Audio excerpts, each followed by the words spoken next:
Hey everyone, and welcome to row 3 of the Veronica Doily.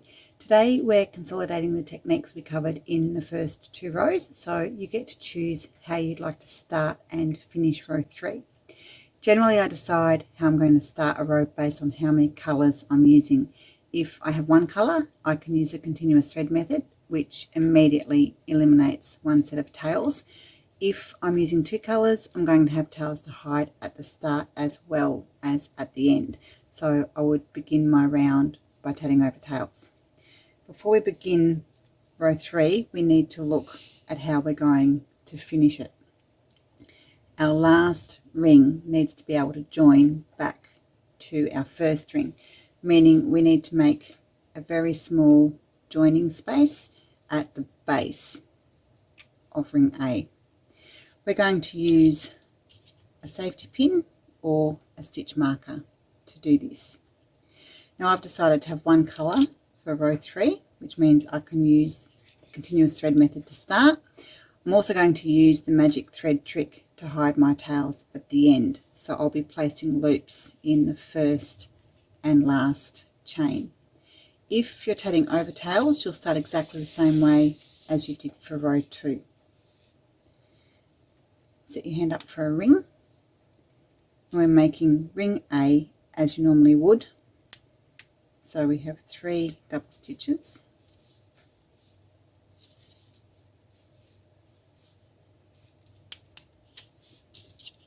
a decorative picot, and 3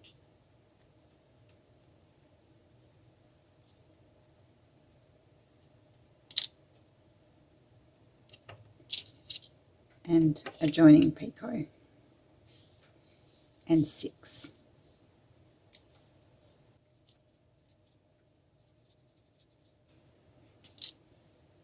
Close your ring,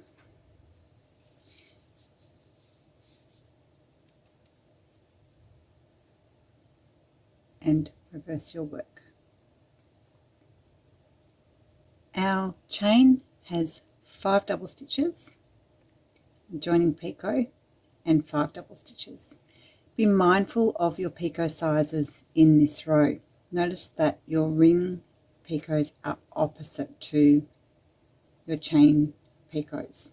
So where there are 2 rings with decorative picots, their respective chains have joining picots.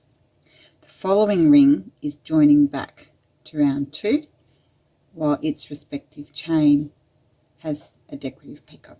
Set up for a chain. And this is where we need to leave a small joining space. So grab your pin and place on your working thread, your ball thread. If you're using a pin like this one, check which side you're making your stitches on. If you use this side with the head, you won't be able to pull your pin out. So make sure you're using the open side. Place your pin up so it sits with your ring. As you make the first half of your double stitch, pull that right up against the pin. If you're tatting over tails, bring your tail through before you pull your stitch down. Now I'm tatting front side, back side, so my stitches will be reversed. Secure with the second half. If you're using magic loops, pop your loop through the second half and pull that stitch up.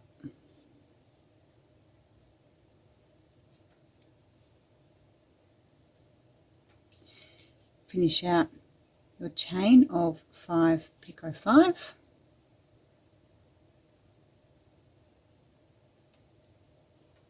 Snug your stitches. We're going to use a lock join to connect our chain to our ring. Now a lock join is a secure join made using only our shuttle thread. It's basically a knot. Make sure your stitches are snugged up and your chain sits nicely around your ring. You need to check this before you make your lock join. So while they're not impossible to get out, I will guarantee you'll learn some new descriptive words trying to do it. take your crochet hook down through your joining picot,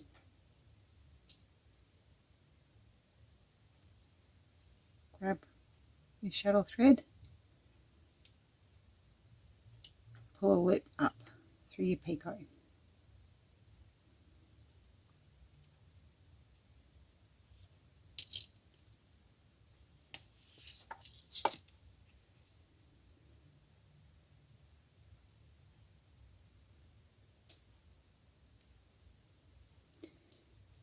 Be careful that it doesn't pull back and you get a space between your chain and your ring. Use that loop thread to keep it up taut. Make sure you don't have any twists in your loop. Then your shuttle thread comes up through that loop. As you start to pull it down, before you pull it tight, double check that nothing has moved and your chain is still sitting snug, and pull straight up. We've just made a lock join.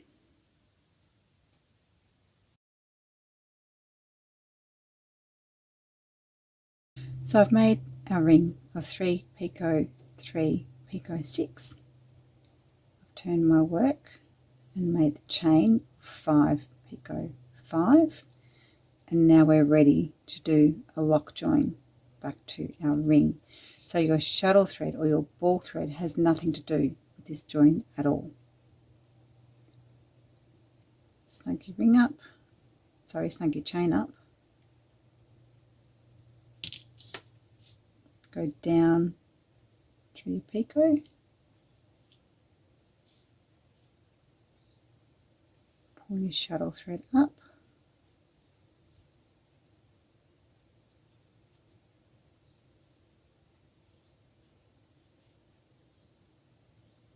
make sure your loop doesn't twist,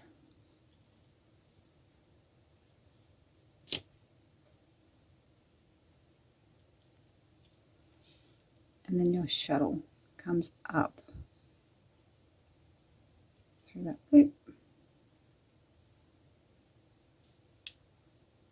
before you pull it tight.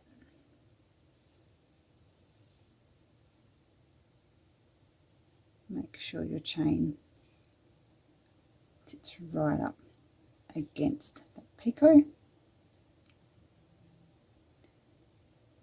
and pull up.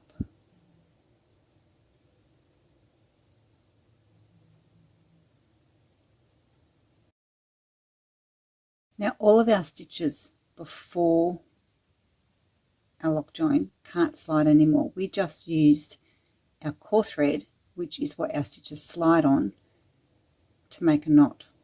We can continue on to make ring B and our stitches will slide because the lock join is back behind us. So turn your work over, set your hand up for ring B.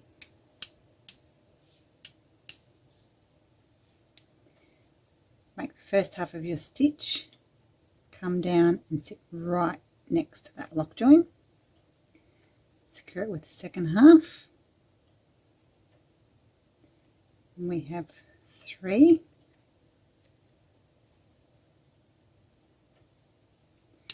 We're joining back to row 2 with the normal join. So place your motif to the left of your core thread.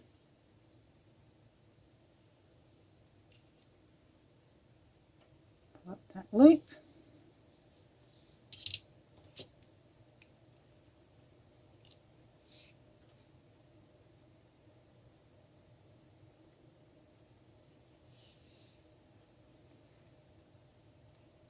Now we have 3.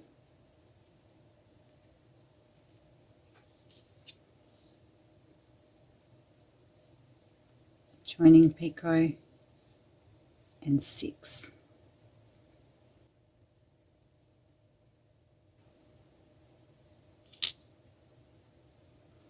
Close your ring. turn your work.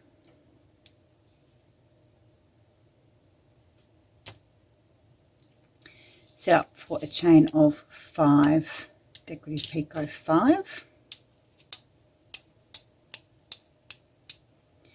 When you make the first half of your double stitch, pull it down so it sits snugly in against the lock join.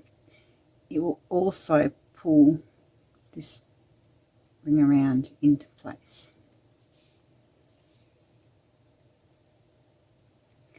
Continue with your stitches.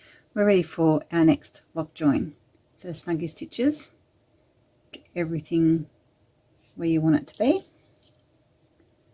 Go down through your joining picot.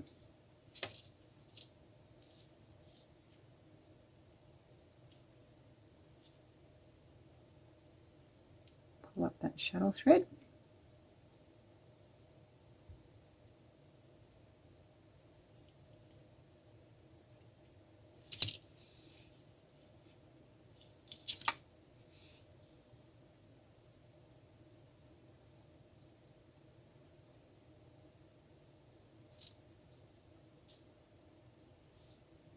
Pass your shuttle up through the loop.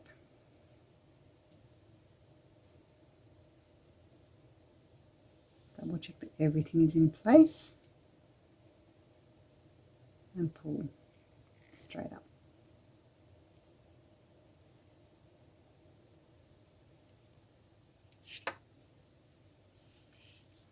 So continue your way around until you get back to the last join, and I'll meet you back here. Our last ring is made exactly the same as the others. Don't forget to include your magic loop if you're using the magic thread trick. Lock join your chain to your ring, leave some tails and cut your thread. Now we can remove our pin.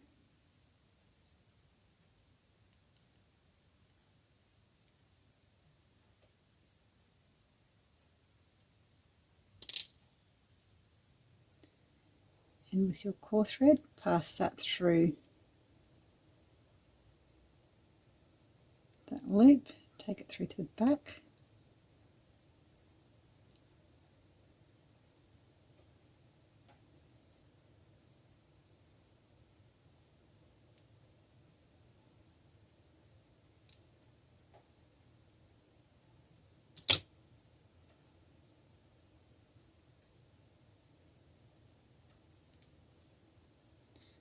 Tie a square knot and hide your tails.